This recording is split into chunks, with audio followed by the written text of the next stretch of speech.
Greetings YouTube. So my last RPG pondering video where I was discussing the dichotomy in a post-apocalyptic situation between a ubiquitous data or a complete removal of all technology, I got a number of interesting ideas.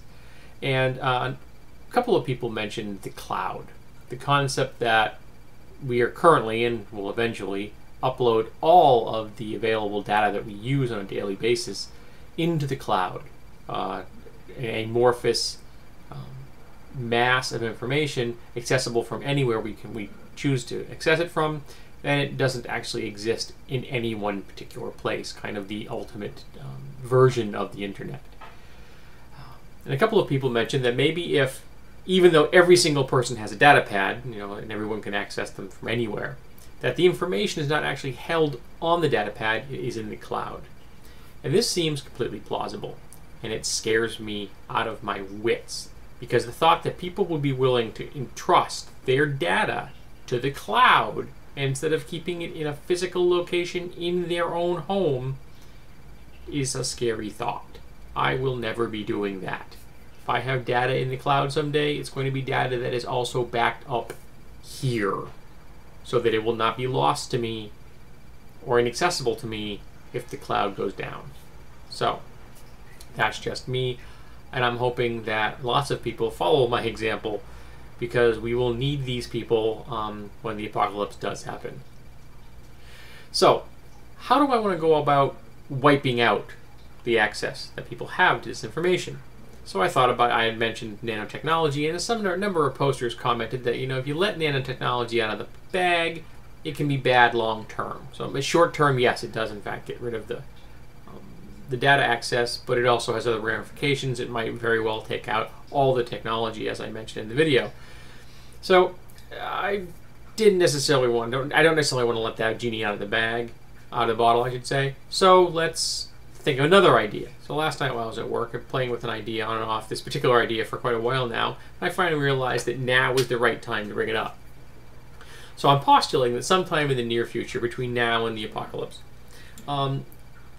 the Earth government, and I'm assuming that at some point in the future we have some kind of much more effective version of the UN, because I want to be a hopeful individual, and I really hope that we have a much more effective version of the UN.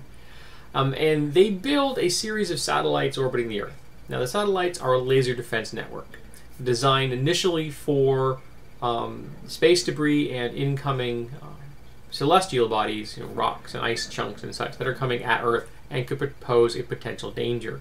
Maybe it was prompted by an actual one hitting us that was dangerous but not a dinosaur killer, so they thought we got to get our act together, and they finally built a defense system. And I'm also postulating that at some point after the construction of this, the military takes it over when it's used in defense of the planet during the Mars-Earth War, and also during the Jupiter uprising. And after that point, it eventually becomes significantly automated. There's only one satellite amongst this network that is actually manned. The rest are all slaved to that one. And it's largely forgotten because nobody needs it for decades, maybe a century or more. So the apocalypse happens. Internecine war between the nations on the planet, religious factions, you name it, doesn't really matter what starts it. A terrorist group has infiltrated the military. They've got a sleeper agent on board the station, and this individual acts. They take over the station, killing the personnel. They now control the defense net. The first thing they do is shoot every single ship that they can lay eyes on out of the sky. And since it's a complete surprise attack, they are very successful at this. The second thing they do is paint the moon in energy, killing everything on the surface of the moon that their lasers can reach, leaving the dark side of the moon potentially habitable, but a mystery. And the last thing they do is they program in parameters. And these parameters are to attack, to fire upon any source of radio transmission on the planet. They hit the button, and then they suicide, taking themselves out of the situation after having sealed the base. So there's no one in space to stop them.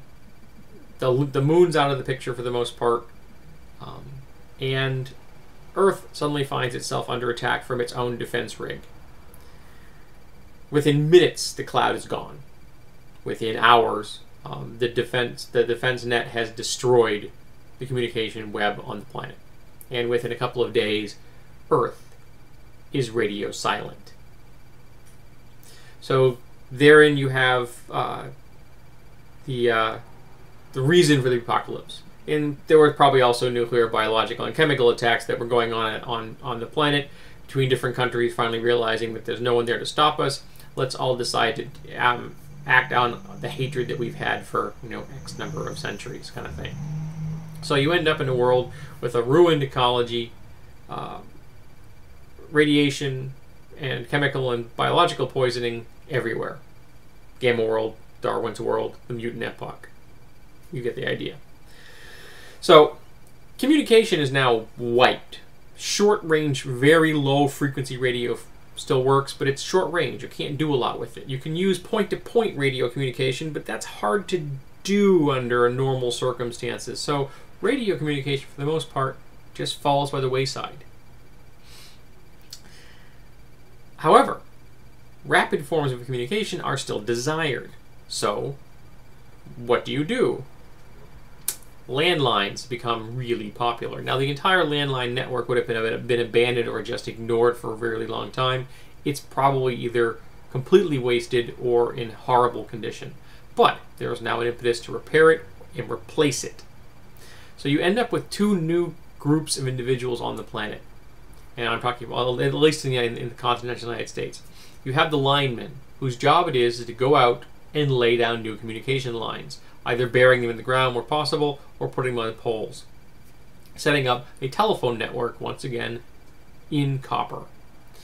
And the other group are going to be the line walkers, and their job is to defend the lines from mutants, from weather, make sure they get repaired on a regular basis. They call in the lineman teams to fix them, but mostly to defend it from marauding gangs of bandits and anarchists who have no desire to keep the network running because that means it makes their life more difficult. So you have an impetus to get the characters out there roaming from place to place because that's what their gig is. They repair or defend or both. There could be teams of mixed individuals, techies and defenders out there keeping the communication lines literally up and running.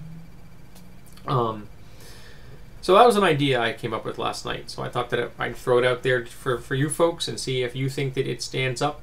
Does it seem to make any kind of viable sense? Is it a scenario that you might use in a campaign? I know it's one I've been playing with on and off for a while in my head. Now I finally found a justification for it. This is why it's happened. The cloud's gone. We need a new form of communication. So it's back to landlines, which is kind of funny because I not that long ago got rid of my landline. The only form of communication I use in my home for talking on the phone is, well, Skype and my cell phone. Yes, this is a really ancient cell phone. No slidey things, no camera, it doesn't fold.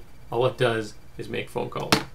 So, what are your thoughts about the concept of the defense net taking out our communication and landlines once again becoming useful in a post-apocalyptic world?